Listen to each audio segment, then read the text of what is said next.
ইখলাসের ফজিলত এত পরিমাণ। আল্লাহর হাবিব একদিন জিবরাইল আলাইহিস সালাতু ওয়াস সালামকে নিয়ে বসে আছেন। এমন তো সময় একজন সাহাবায়, নবীর প্রসিদ্ধ সাহাবায় আবু যার গফারি আয়েশা আল্লাহর রাসূলের সামনে বসছেন।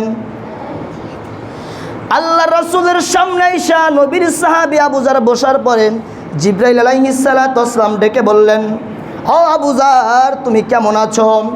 আল্লাহর নবী জিবরাইলকে জিজ্ঞাসা করেন, ও জিবরাইল, তুমি আবু যারকে কীভাবে চেনো, কেমনে চেনো?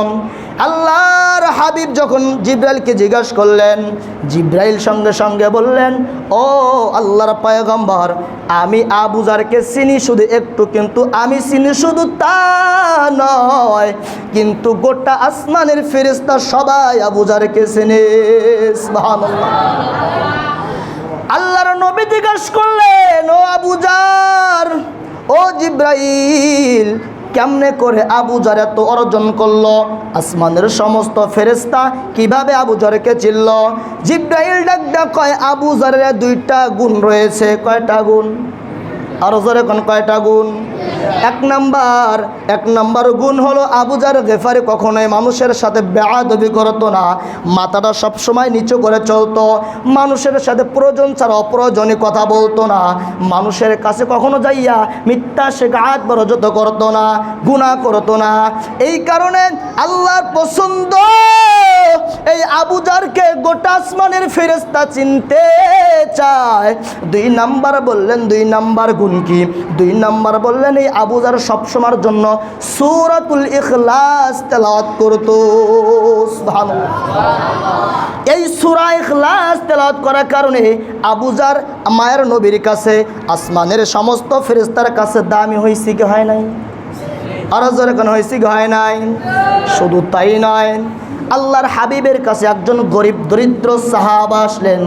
সাহাবা আসার পরে বললেন, ইয়া রাসূলুল্লাহ, আমি তো এত গরিব অনটন, আমার খাওয়ার মতো কিচ্ছু নাই। ও নবী, আমি কেন এত গরিব?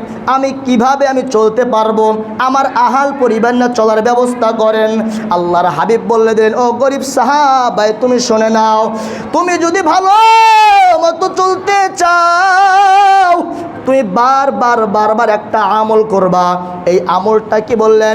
কয় একটা আমল, এই আমলটা তুমি দৈনিকবার পড়তে পারো, দৈনিকবার 100 বার করে করতে পারো, আল্লাহ তোমার অভাব রাখবে না, আল্লাহ তোমার অভাবকে দূর করে দিবে। কয় কি আমল? কয় তুমি প্রতিদিন 100 বার করে সূরা ইখলাস তেলাওয়াত করবা। সুবহানাল্লাহ। আর পরে বললেন, শুধু তাই নয়, রাত্রিবেলা যখন তুমি ঘুমায়া যাও, রাত্রেবেলা যখন ঘুমাইবা, ওই রাত্রেবেলা ঘুমার সময় ওযু বানাইয়া, ওযু অবস্থায় তুমি যখন শুইবা, ডান পাকে কাত হইয়া তুমি ওযু অবস্থায় দরুদ শরীফ পড়তে পড়তে, সূরা ইখলাস পড়তে পড়তে ঘুমায়া যাও। কয় ঘুমানোর কারণে তোমার আর অভাব থাকবে না। আল্লাহর হাবিব বলেন, তুমি সাহাবায় তুমি চলে যাও। হঠাৎ করে সাহাবায় চলে গেলেন। বেশ কয়েকদিন পরে আবার আল্লাহর নবীর কাছে আসছে। নবী কয়, ও সাহাবায়, তোমার কি হাল? তোমার কি এখন পরিস্থিতি? সাহাবায় তুমি বলে দাও। সাহাবায় নবীজির কাছে যাইয়া বলো, নবী গো, আপনি যে আমারে একটা আমল ছোট্ট দিছিলেন, এই ছোট্ট আমল দেওয়ার কারণে আল্লাহ আমার এত দামি বানাইছে, আল্লাহ আমার এত পছন্দ করেছে।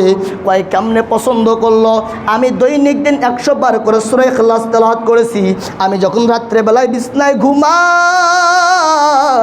আমি যখন বিছনায় ভিতরে ঘুমাইছি, ডান দিকে কাত হইয়া ওযু বানাইয়া আমি ঘুমাইছি। আল্লাহ আমার আজকে অভাব রাখে নাই, আজকে আল্লাহ আমার অভাব রাখে নাই। আমার আহাল পরিবার নিয়া আমি আলহামদুলিল্লাহ সুখে চলতেছি। সুবহানাল্লাহ।